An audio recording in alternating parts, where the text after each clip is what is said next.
So let's try and measure the charge on the straws. Now, this is the only qualitative part of our lab today, and we're have two straws. They're they're skinny, but it still works. It's nice and dry today. And what I'm going to do is rub them basically the same way, back and forth, up and down on a piece of paper. Now, again, these are plastic, and they're similar to the PVC pipe. They are going to get a negative charge. Most polymers, which these are made up of, will get a negative charge when rubbed with something else. I mean, they're the vast majority of them. It actually depends on the molecular makeup, but most plastics, rubbers, will gain a negative charge when rubbed with most things. Okay, so you can see I am rubbing them, rubbing. Again, the same direction. Then, let's see if they, whoa. They're actually floating on top of each other now. I'm loosely holding them like this, and then when they're right on top of each other, it's suspended. Do you see that? So what is about that charge? What I'm going to do is I don't have it's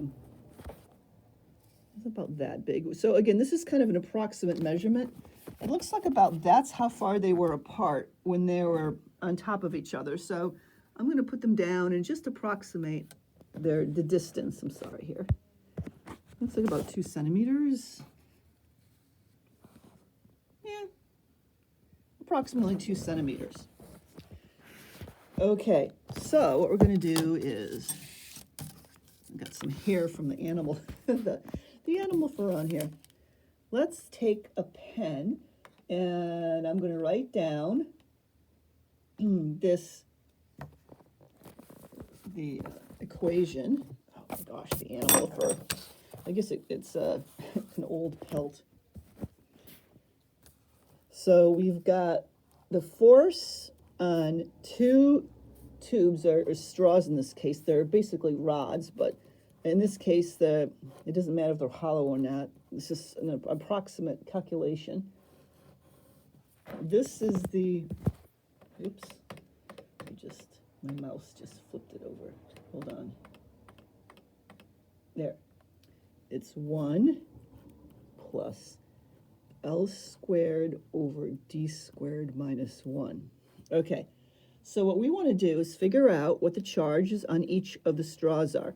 Now, because I've rubbed them for about the same amount of time, we're going to assume that Q1 is equal to Q2. It's a good assumption. K is the electrostatic constant. That's 9 times 10 to the 9th. And you can look up the units. And what is L and D? L is the length of the straws, and D is the distance between the straws. So we figured out that D is about 2 centimeters, or 0.02 meters, right? And then, plus or minus 0.01 meters. And L is the length of the straws. So let's just measure the length of the straws here. Put the straw at 0, and let's just measure.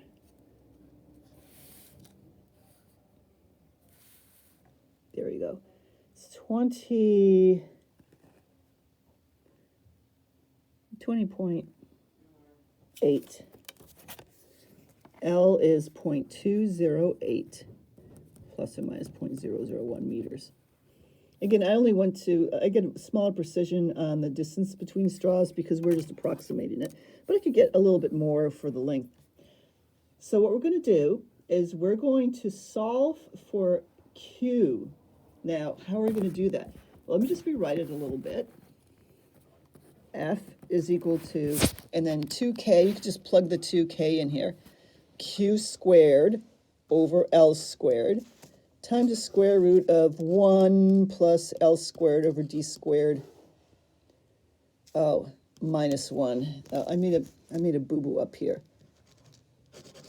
Sorry about that.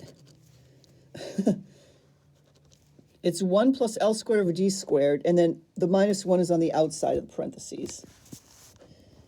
Okay, so just solve for Q, and that's it. Plug K in, plug L and D in. Oh, the only thing we have to do is figure out what F is. So we have to figure out what the mass of the straws are. Now, I actually pre-measured that, but I'm going to do it on the video. So let me stop the video, and I'll go over and grab my scale, and we can measure the straws again.